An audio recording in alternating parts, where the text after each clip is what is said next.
membuat produk-produk yang berkualitas dengan tujuan semua orang yang mengkonsumsi produknya akan mendapatkan hidup muda selamanya. Mendapatkan apa? Hidup muda selamanya. Kok kamu ngomong hidup muda kayaknya pelan-pelan sih. Mendapatkan apa? Hidup muda selamanya. Ya, jadi kalau ngomongin muda jangan takut ya. Saya orang termasuk anak muda ya, yang akan terus muda dan akan terus hidup muda ya. Jadi nggak peduli nanti Bapak Ibu sudah 60, 70, 80, kalau namanya hidup muda itu tidak tergantung umur. Nah, saya kasih tahu nih ya, alasannya kenapa? Karena biasanya banyak di kita berpikiran ya, dogmanya begini. Yang namanya muda, anak-anak, remaja, dewasa ya kan, ABG, ya kan, pasutri ya, pasutri yang baru nikah dan sebagainya. Nah, masalahnya ini adalah kategori orang muda sebelum 50. Tapi kalau udah gocap, masuknya apa? Masuknya kategori apa? Orang selalu berpikiran, udah 50, udah bikin KTP yang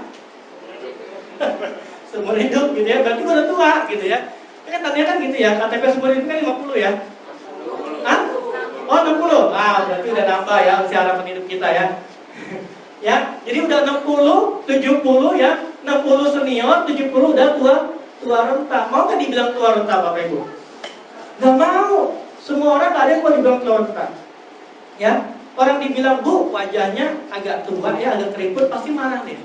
Tapi kalau dibilang Bu wajahnya cakep banget Bu, agak sedikit berkilau gitu ya, ya padahal di bawah lampu gitu ya, berkilau ya. Artinya apa? Artinya semua orang ingin hidup muda, nggak mau dibilang tua. Masalahnya pemikiran kita, dogma yang terjadi saat ini adalah udah 50, udah bocap, pasti tua. Ya, ini masalahnya. Makanya banyak orang yang malas ngomong muda. Ya, pelan-pelan ngomong muda. Tapi sebenarnya muda itu tidak tergantung dari usia. Nih, saya kasih faktanya. Ya, yang namanya tua karena usia itu tidak valid lagi. Tidak valid, artinya tidak berlaku lagi dogma seperti itu. Yang dibilang tua, nih, tua itu sebenarnya adanya di sini, di sel. Sel itu apa ya? Ada yang tahu? Sel itu adalah bagian terkecil dari badan kita. Kita ini terdiri atas triliunan sel. Sel bergabung menjadi jaringan. Jaringan bergabung menjadi organ bergabung jadi fungsi organ jadilah kita keseluruhan. Nah, sel adalah bagian terkecil dari badan kita, unit terkecil dari tubuh kita.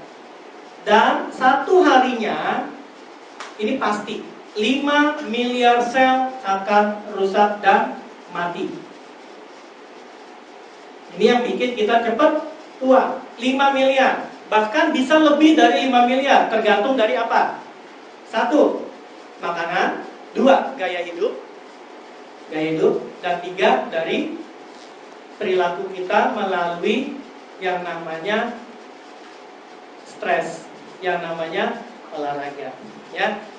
Yang pertama apa namanya Bapak Ibu? Makanan. Yang kedua? Gaya hidup. Yang ketiga? Stres. Makanan apa contohnya? Yes, junk food. Apalagi? Ya? Jeroan. Ya, bisa lah. Mengandung pewarna. Pernah nggak Bapak Ibu makan sesuatu yang dibakar? Ya?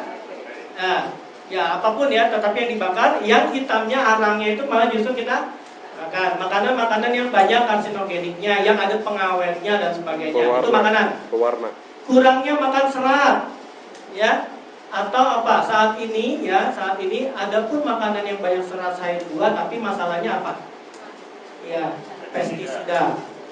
Berarti ada pencemaran makanan, pencemaran air, pencemaran tanah, pencemaran udara. Nih, terjadi penuaan. Apalagi? Yang kedua apa Bapak Ibu? Gaya hidup. Siapa di sini yang merokok? Di sini nggak ada yang merokok, saya yakin. Di luar nggak tahu ya. Ya, merokok. 1 batang rokok 10 pangkat 100. Jadi bisa dikali 10 kali 10, hasilnya kali 10 kali 10 banyak. Artinya apa? Racunnya 1 batang aja banyak, apalagi 1 bungkus. Kalau sehari 1 bungkus dikali 30 hari berapa bungkus? Daripada uang dibakar, mendingan uang disumbangin. Kalau enggak dibeli buat produk. Ya enggak?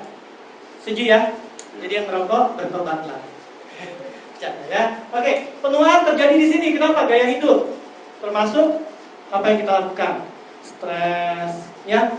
Stres itu, Bapak Ibu ya, ada 3 aspek yang dipengaruhi.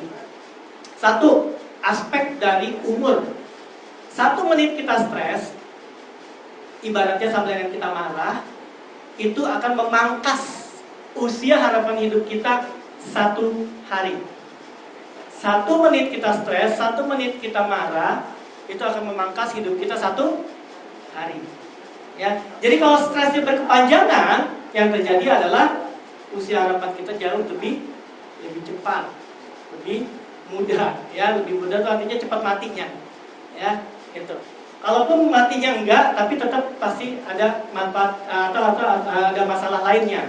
Ya, masalah yang lebih serius, yaitu apa? Gila, gitu ya. Kalau stres ya.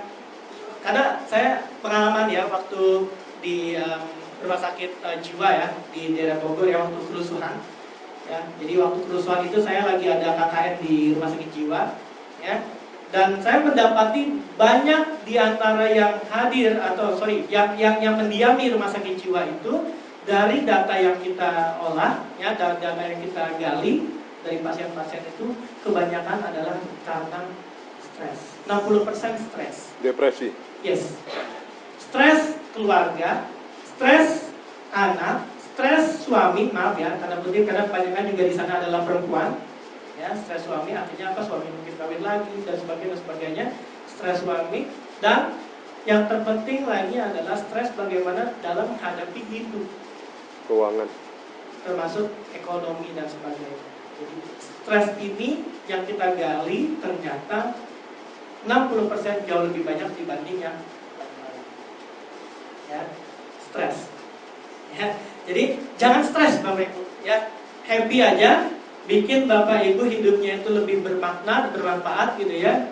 Mungkin nanti ada tips-tips lain ya setelah acara ini. Tetapi stres juga bisa membuat kita cepat tua. Ya, dan sel kita banyak yang mati. Nah ini penuaan terjadi di tingkat sel. 1 harinya 5 miliar bisa lebih sel yang mati. Kalau yang matinya banyak dibanding yang regenerasinya, yang terjadi apa? Sel rusak, organnya menurun fungsinya. Fungsi organ menurun, maka terjadi penyakit yang namanya penyakit penuaan, penyakit degeneratif. Ya. Dan uniknya penyakit degeneratif tentunya dan banyak terjadi pada usia-usia di sini. Banyak terjadi penyakit degeneratif seperti stroke, kanker, ya, apalagi stroke, kanker, penyakit jantung koroner, apalagi diabetes dan Alzheimer ada di usia-usia produktif. Usia yang dibilang adalah generasi muda. Ya, data yang saya ambil di berbagai rumah sakit besar, RSPAD Gatot Subroto, di Pertamina, RSCM ya, dari beberapa klinik yang saya temui ya, jantung termasuk jantung dan endokrin metabolisme. Orang-orang yang generasi muda ini, angka kejadian penyakitnya itu 70% lebih tinggi dibanding orang-orang yang ada di usia seperti ini. Bukan berarti di sini nggak ada, tapi kecil. Yang stroke di usia 50, 60, 70 lebih kecil ketimbang yang usianya di bawah 50 tahun. Data loh ini. Ya. Artinya apa? Makanan, gaya hidup, stres mempengaruhi orang-orang yang ada di usia seperti ini untuk bisa terjadi penuaan secara cepat. Penuaan secara cepat yang terjadi adalah penyakit-penyakit degeneratif. Penyakit degeneratif, penyakit jantung, penyakit stroke dan sebagainya menghinggapi orang-orang yang ada di sini. Mau tahu contoh kasusnya? Ya, kembaran saya, anggota DPR yang belum lama meninggal karena habis main bola. Tahu nggak? Haji Mas Said. ya. Kembaran saya anggota DPR, ya kan? Hah? Kenapa? Beda ininya, beda bapaknya ya. Beda bapak, beda ibu ya. Itu satu. Terus siapa lagi? Pernah dengar Ade Namnung? Pelawak. Ya, usianya jauh di bawah saya, tapi beliau meninggal lebih cepat. Ya. Basuki, ya. Siapa lagi? Kasino, Dono. Ya, itu mereka masih 40-an semua tuh meninggal. Artinya apa? Artinya yang dibilang tua bukan karena usianya, tetapi karena banyak sel yang rusak. Dan ketika tidak bisa diimbangi dengan peremajaan selnya, maka yang terjadi adalah aging. Aging lead to degenerative diseases. Ya. Nah, terus Jeunesse melihat masalah ini, ya, lalu makna bagi Jeunesse sendiri untuk generation young-nya yang baik itu seperti apa kalau ada kasus-kasus seperti ini. Jeunesse melihatnya seperti ini. Jeunesse membuat solusi dari permasalahan yang terjadi. Kenapa? Karena banyak orang, ya, itu tidak bisa melakukan kontrol terhadap makanannya. Yang kedua, tidak bisa kontrol terhadap gaya hidupnya, tidak bisa kontrol terhadap stress levelnya. Makanya Jeunesse membuat solusi untuk bisa menciptakan produk yang bisa membantu mengatasi semua hal itu dengan, ya, berdasarkan pada bukti ilmiah yang kuat dan terpercaya. Nah, pada dasarnya Jeunesse menciptakan produk-produk yang mengatasi pada sumber-sumber penuaan. Ya, uniknya di sini, di mana produk-produk lain atau juga perusahaan lain, perusahaan sejenis yang menciptakan produk lain itu tidak bisa melakukan, ya, tidak bisa berfokus kepada ini. Tetapi kalau Jeunesse, dia fokusnya adalah pada masalah-masalah penyebab penuaan.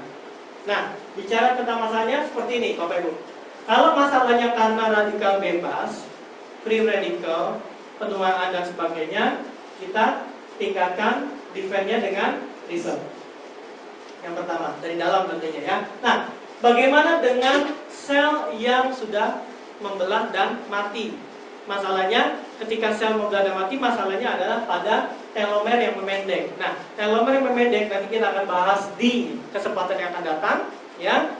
Itu bisa diatasi dengan adanya finity. Jadi telomernya akan terus memanjang, ya. Artinya apa? Selnya nggak akan cepat mati. Yang ketiga, masalah utama dari aging adalah karena juga, ya, obesity, ya, kegemukan dan sebagainya. Bukan karena banyaknya, bukan karena beratnya, tetapi karena fat percentage-nya, ya, dibalancekan oleh Z, ya, dibalancekan oleh Z dan di-enhance, ditingkatkan stamina kita melalui AMPM, ya, dan dihilangkan tampilan tuanya dengan instantly ageless. Ya, di antara Bapak Ibu yang ada di sini mungkin sudah pernah lihat, ya, instantly ageless, cara pakainya dan juga cara dia menghilangkan tanda penuaan dalam hanya 1 menit 30 detik, ya, dan di rejuvenate tampilan muda kita selalu dengan yang namanya luminous. Jadi setiap titik-titik atau juga setiap masa-masa penuaan itu bisa diatasi oleh yang namanya produk Jeunesse. Fokusnya kita ada pada konsep yang namanya Youth Enhancement System atau YES. Ya, YES, Youth Enhancement System, dia membantu untuk melawan tanda-tanda penuaan dengan cara mengadres, ya. Artinya mengadres itu artinya apa? Mengatasi dari sumbernya langsung. Ya. Oke, ini di Indonesia kita baru ada 2 produk, ya. Baik itu Reserve maupun Lumines, tetapi jangan khawatir, ya, insya Allah dalam waktu dekat kita akan memasukkan semua produknya, ya. Yang pertama adalah Resveratrol dari Reserve. Nah, Bapak Ibu, nama Reserve, ya, itu identik dengan Resveratrol, di mana Reserve ini kandungan utamanya adalah Resveratrol, ya. Jadi kalau ditanya Bapak Ibu, air mineral Bapak Ibu apa namanya? Aqua. Hah? Aqua. Kenapa saya nanyanya air mineral? Dan kenapa Bapak Ibu jawabnya aqua? Kenapa? Karena aqua, air mineral itu selalu mindset kita adalah aqua. Ya. Kalau merek lampu Bapak Ibu apa? Philip. Ya. Teh botol. Teh minuman kesukaan Bapak Ibu apa? Kontrol. Enggak ini ya, enggak familiar, enggak banyak yang minum teh. Oke. Ya. Sabun kesehatan keluarga. Iya. Brand ya, brand image. Oke, bicara tentang brand image, bicara tentang penetrasi dari brand atau juga kekuatan dari suatu produk, ya. Kalau saya bicara tentang reserve, yang ada di pikiran Bapak Ibu adalah resveratrol. Kalau saya bicara resveratrol, berarti yang ada di pikiran Bapak Ibu adalah reserve. Ya. Jadi Bapak Ibu, kalau Bapak Ibu minum resveratrol, Bapak Ibu ingat? Reserve. Kalau ada orang bicara tentang resveratrol, Bapak Ibu ingat? Reserve. Kalau ada Bapak Ibu ngomong reserve, Bapak Ibu ingat? Resveratrol. Resveratrol. Ada apa sih di resveratrol? Ya, sehingga dia bisa menjadi bahan utama yang ada di reserve untuk awet muda, untuk aktivasi gen muda, untuk hidup muda, untuk membuat orang tetap muda. Nih rahasianya. Ya, resveratrol merupakan nutrisi makanan. Ya, tadi kita bicara masalah utamanya adalah karena makanannya nggak sehat, junk foodnya banyak, tapi mineral nutrisinya nggak ada, nutrisinya kurang. Ya, makanya kita perlu nutrisi yang baik. Namanya resveratrol. Resveratrol ini mikronutrisi, nutrisi kecil. Kenapa dia hebat? Ya, di tahun 2010 semua profesor, dokter ahli nutrisi dan ilmuwan bergabung, berkumpul, mengumpulkan semua penelitian-penelitian tentang resveratrol yang impactnya terhadap kesehatan, untuk hidup muda, untuk mengatasi berbagai penyakit, ya, dan melakukan konferensi pertama kali di tahun 2010 khusus membahas resveratrol di Denmark. Ya, di kota Denmark. Kota Denmark apa negara Denmark? Negara ya. Oke, di negara Denmark. Dan didapatkanlah konsensus ilmiah mengenai resveratrol itu, didapatkan lebih dari 3.650 penelitian yang sudah dipublish. Dipublish itu artinya sudah di apa? Diakui dan juga diinikan ke halayak ramai ya, di halayak umum gitu ya. Bisa diterima.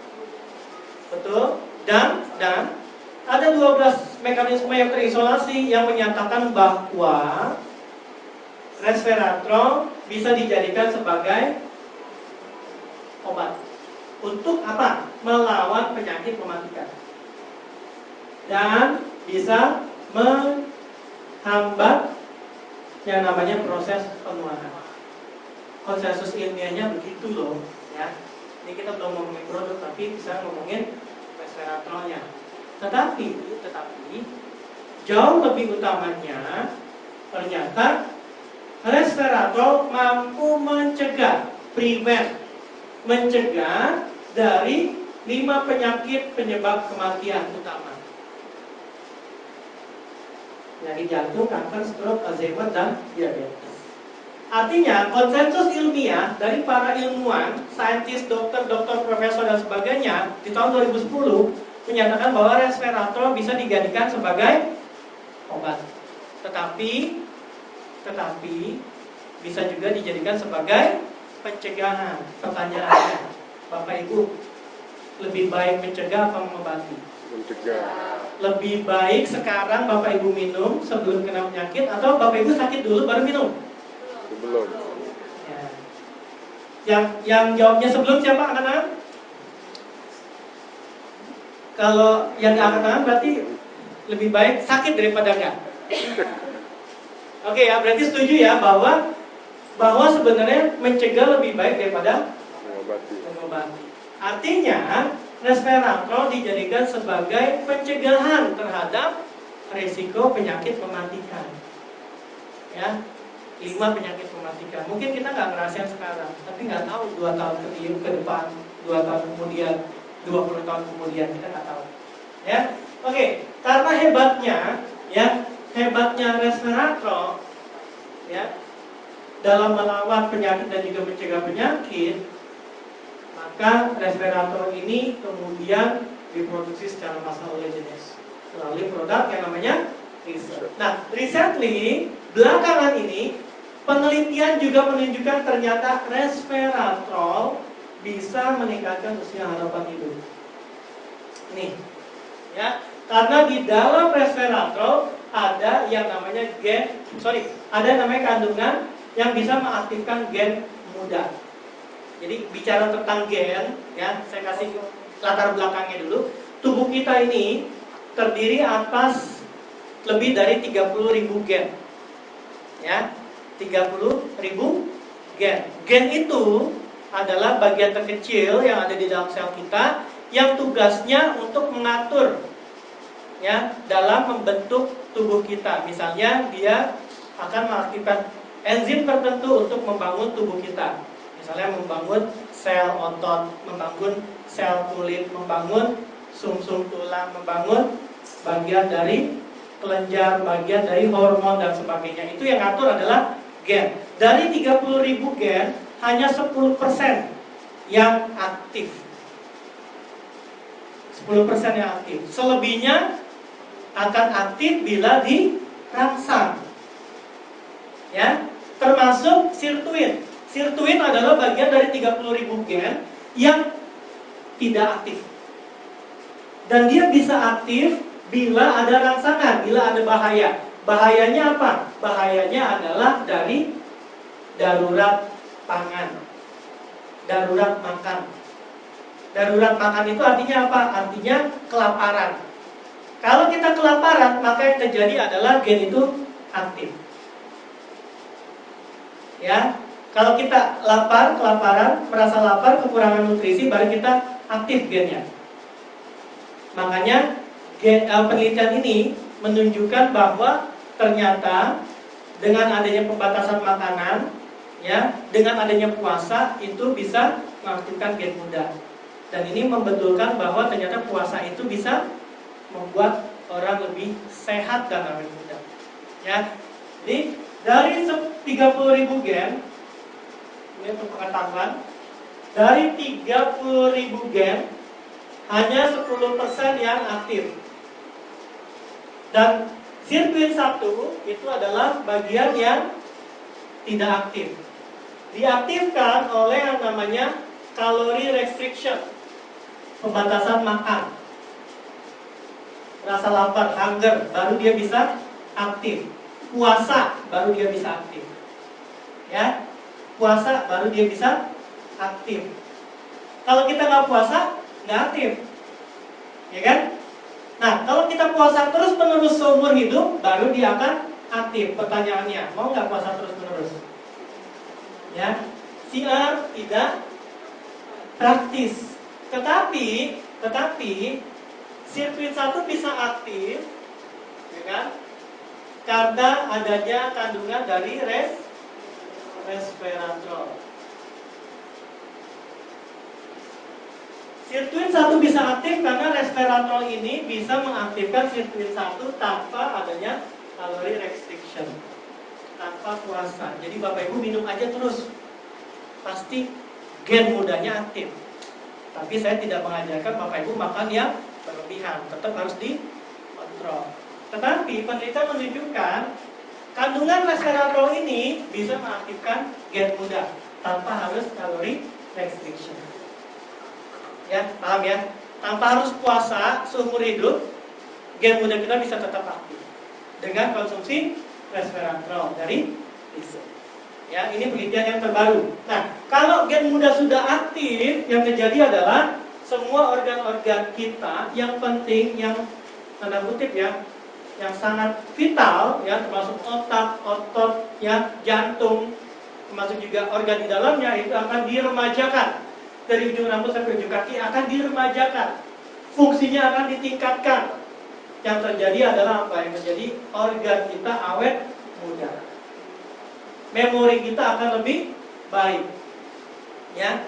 Jadi ibaratnya kalau memori ini bicara tentang memori, bicara kayak laptop yang Pentium-nya naik terus. setiap tahun. Ya. Laptop kalau Pentium 3 kalau diurusin dipakai sekarang masih bisa nggak? Masih bisa mungkin, tapi agak lemot. Kenapa? Sekarang udah i-core kan, udah i-core 7 dan sebagainya. Mungkin nanti ke depan lebih dahsyat lagi, ya. Itu memori. Nah, kalau bicara tentang organ penting di dalam kita, jantung, liver, pencernaan dan sebagainya, termasuk paru-paru, itu diberi perlindungan, termasuk otak. Ya. Lalu apa lagi? Ini yang ada hubungannya dengan organ reproduksi. Makanya banyak yang ngomong sama saya gini, Pak, ini deh, ya ngajakin mojok gitu ya, ibu, Pak, aneh nih Pak, saya sudah berhenti menstruasi, sudah ada lebih dari 1 tahun Pak, itu saya keluar lagi Pak. Bu, udah tanya ke dokter belum? Saya khawatirnya ada masalah. Udah, kata dokter, normal, itu adalah menstruasi biasa. Kalau begitu, selamat Bu, ibu kembali awet muda. Ya, tapi jangan hamil lagi ya Bu. Ya, paham ya? Bapaknya juga gitu, Pak, sebentar Pak, sini gitu ya, bapak-bapak gitu ya. Pak, dahsyat lu Pak, riset Pak. Ya apa Pak? Iya, saya biasanya ketemu sama keluarga, sama istri ya, sama istri ya. Biasa campur sama istri itu biasanya sebulan 2-3 kali itu udah juara banget Pak. Tapi ini semalam bisa 2-3 kali Pak. Selamat Pak ya, saya bilang gitu, Bapak awet muda. Ya. Artinya apa? Artinya semua manfaat ya organ untuk kesehatan organ dan sebagainya itu ditingkatkan melalui apa? Kemampuan dia bisa mengaktifkan yang namanya gen muda. Kalau gen muda aktif, semua organ itu ya dari ujung rambut sampai ujung kaki itu disehatkan. Bahkan ada dokter di Jakarta ya, dokter bedah ya, ahli bedah saraf, dokter Topan mungkin yang sering datang ya, tahu ya. Dokter Topan aja, beliau punya body ya, botakan gini, beliau gunakan ya minum reserve-nya, terus gunakan oles dengan bukan dengan reserve ya, dengan serum ya. Kalau di oles reserve malah semutin ya. Dioles sama serum ya, itu pertumbuhannya lebih baik. Ya. Dan uniknya kan kalau rambut tua itu kan putih ya. Nah ini yang botak ini tumbuhnya hitam, gitu ya. Sementara yang samping-sampingnya putih. Artinya apa? Artinya lucu ya. Ya lucu. Berarti apa? Itu tanda bahwa memang yang di sini awet muda ya, rambut muda. Gitu ya. Oh jadi minumnya reserve dengan reserve, pakainya serum. Luminous ya. Ya, artinya apa? Sirtuin satu meningkat, kualitas hidup jauh lebih meningkat. No matter kita usianya di atas 50. Ya. Jadi makanya usia 50 itu tidak lagi menjadi takaran seseorang itu tua atau tidak. Bahkan saya punya banyak teman ya, punya teman dalam komunitas motor besar ya. Itu usianya rata-rata sudah gaib semua. Ya, pensiunan CEO dan sebagainya. Yang notabene itu 70 tahun, 80 tahun tapi lebih fit, lebih bagus, bentuk tubuhnya lebih atletis gitu ya dan sebagainya dengan ya gaya yang nyantai gitu ya. Tetapi hebatnya walaupun sudah 60-70 tahun, mereka tuh bisa touring itu naik motor ya, non stop gitu ya, dari Sumatera ke Bali. Bayangin ya, dari sini ke Bandungnya capek gitu ya bawanya. Dari Sumatera ke Bali itu luar biasa, mereka bisa konstan gitu ya bawa motornya. Artinya apa? Artinya usia tidak lagi menjadi salah satu faktor orang dikatakan tua. Tetapi yang lebih utama adalah sebenarnya penuaan itu terjadi pada sel kita. Kalau sel kita bisa kita maintain dengan baik melalui konsumsi ini, maka usia harapan hidup kita jadi lebih baik, usia kita jadi jauh lebih muda, tampilan kita jauh lebih muda dan sebagainya. Ini dari dalamnya Bapak Ibu. Nah, pertanyaannya begini, yang boleh minum siapa? Dari anak sampai dewasa. Ya, anak usia 1 tahun consider sudah konsumsi makanan seperti orang dewasa. Ya, jadi 1 tahun sudah boleh, dewasa juga boleh. Ya, bagaimana minumnya? Terserah, minumnya banyak boleh, sedikit boleh, tergantung dari koceknya. Ya, tapi saya ingatkan, kalau ingin sehat dan senantiasa baik, ya, artinya dalam melawan radikal bebas dan juga untuk menutrisi tubuh kita jauh lebih baik, konsumsinya kalau bisa lebih dari 3, lebih dari 2 atau dari 3. Supaya apa? Supaya kebutuhan nutrisi kita terpenuhi. Khususnya bagi orang yang sibuk. Yang sibuk, yang makannya asal ketemu kurang nutrisi, nah itu udah harus lebih banyak. Ya, apalagi yang sering dengan tingkat kesibukan tinggi, sering bepergian. Ya, saya pernah ngalamin, saya minum 6 sampai 10 ketika saya sedang bepergian roadshow gitu ya. Dalam 1 minggu itu sampai 4 kota, 5 kota, ya saya jabanin. Saya minum, alhamdulillah saya tetap terjaga stamina-nya dan juga kesehatan saya. Kenapa? Ketika kita traveling, kita naik pesawat, ya di udara itu ada yang namanya sinar kosmik. Namanya keren tapi nggak keren sebenarnya.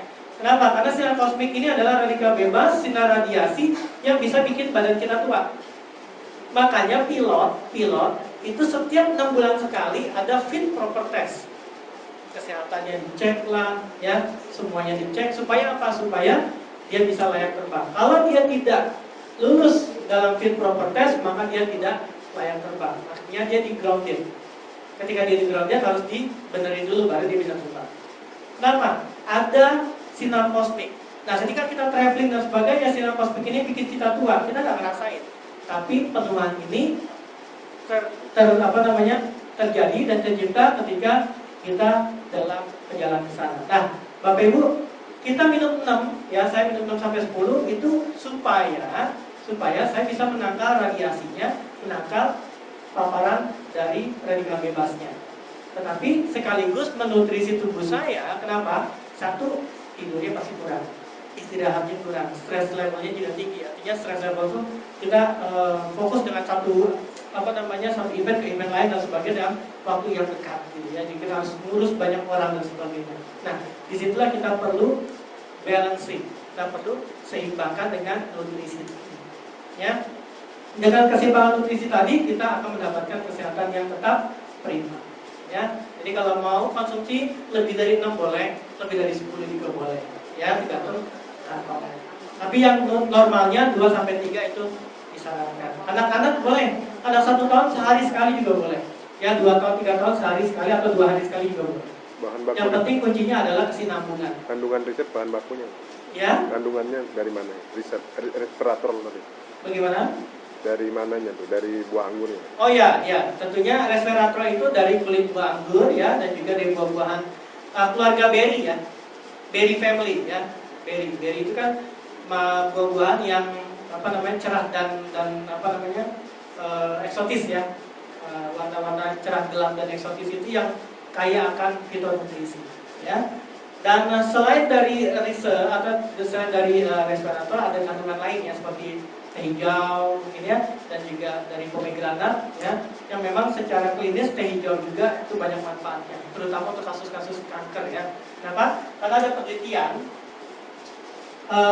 Bapak Ibu, kalau bicara tentang teh hijau itu kandungan utama teh hijau itu namanya EGCG ya, EGCG, epigallocatechin galat. Nah, penelitiannya itu selama 6 bulan ya. Sorry, bukan 6 bulan, 6 minggu ya. 6 minggu ada 3 sediaan ya, sediaan agar atau juga petri dish ya, yang isinya adalah sel kanker. Ya, kanker. Nah, yang satu dikasih sama EGCG. Yang satu lagi dikasih sama obat, bukan obat ya, tetapi dia seperti obat tapi bukan obat sebenarnya ya. Yang satu lagi tidak dikasih apa-apa ya. Ini placebo namanya ya, bukan obat, jadi kosong gitu, pil kosong, tapi kalau orang dikasih pil mindsetnya kan obat, jadi pil kosong, itu namanya pil kosong. Nah, setelah 6 minggu sel kanker yang dikasih EGCG itu tadinya banyak, ribuan, itu tinggal sedikit. Nah, sementara yang dikasih placebo tetap banyak ya, artinya nggak ada yang mati. Dan yang tidak dikasih apa-apa juga malah justru berkembang ya. Nah, didapatlah kesimpulan bahwa yang dikasih EGCG, epigallocatechin galat, sel kankernya mati melalui proses yang namanya apoptosis. Pernah dengar ya? Apoptosis itu kalau Bapak Ibu buka di YouTube, YouTube bisa atau juga di Google ya, Pak Google. Apoptosis itu artinya apa? Sel kankernya dirusak dengan apa? Enzim untuk pertumbuhan sel kanker itu dikacaukan oleh GCG, sehingga sel kanker itu bunuh diri. Karena kacau, ya, enzimnya untuk pertumbuhannya sel kankernya bunuh diri. Namanya apoptosis. Ya, jadi ada kandungan EGCG di dalam research. Ya, kandungan EGCG di dalam research yang berasal dari teh hijau, yang mana ternyata efektif juga untuk orang-orang yang mengalami kanker. Nah, ngomongin kanker, saya punya testimoni. Kakak saya dua-duanya kanker. Satu perempuan, satu laki. Yang perempuan kanker payudara, yang laki-laki kanker kelenjar getah bening, ya. Yang perempuan sudah 2 kali operasi, ya, habis ya, kebanggaannya habis. Udah kemo 3 kali, habis badannya, kurus, rontok, ya, udah kayak zombie, ya. Nah, saya kasih nutrisi saya, ya. Selama dikasih nutrisi, dokter bilang begini, udahlah, dibikin happy aja, gitu ya. Paling kan 3 bulan lagi. Kan kita sedih ya, kita family-nya merasa bahwa wah nggak mungkin nih, gitu ya, cepat itu dia meninggalkan kita karena dia usianya belum lagi 50 tahun. Jadi kita berbaik sangka aja sama yang di atas, kita Kasih riset. positive thinking, kita kasih nutrisi yang baik, ya, research dan sebagainya, ya. Lalu kita berdoa. Dalam 3 hari pertama dia testimoni begini, itu suplemen yang kamu kasih apa ya? Itu bagus banget loh. Aku biasanya habis mandi selalu bersin-bersin. Kenapa? Kalau orang kanker kan imunnya langsung lemah. Ini habis mandi nggak bersin lagi, dia bilang. Terus saya bilang minum aja terus. 1 bulan dia minum, ya. Dokter bilang harus di kemo lagi keempat. Oke, kemo keempat. Nah, pas kemo keempat, dari 3 kemo ini muntah terus nih sampai keluar isinya kuning, ya. Isi perutnya sampai habis keluar kuning gitu ya. Nggak ada lagi yang keluar gitu ya. Nah, yang kemo keempat dia nggak muntah, ya. Mual iya tapi nggak muntah. Saya datang kebetulan waktu itu untuk jenguk dia, kebetulan dia ada di Pekanbaru. Jenguk dia, nggak muntah tapi mual aja, ngeludah aja gitu ya. Mual ngeludah, ya udah, ngemut-ngemut permen lah atau apa yang bikin enak gitu ya. Nah, selang 2 bulan setelah kemo keempat, cek lagi ke dokter, ya. Dokter bilang apa? Udah nggak usah kemo lagi, udah nggak perlu kemo lagi. Nah, akhirnya beliau bisa hidup lebih dari 1 tahun, ya. Dia bisa tumbuh lagi rambutnya, sudah gemuk lagi,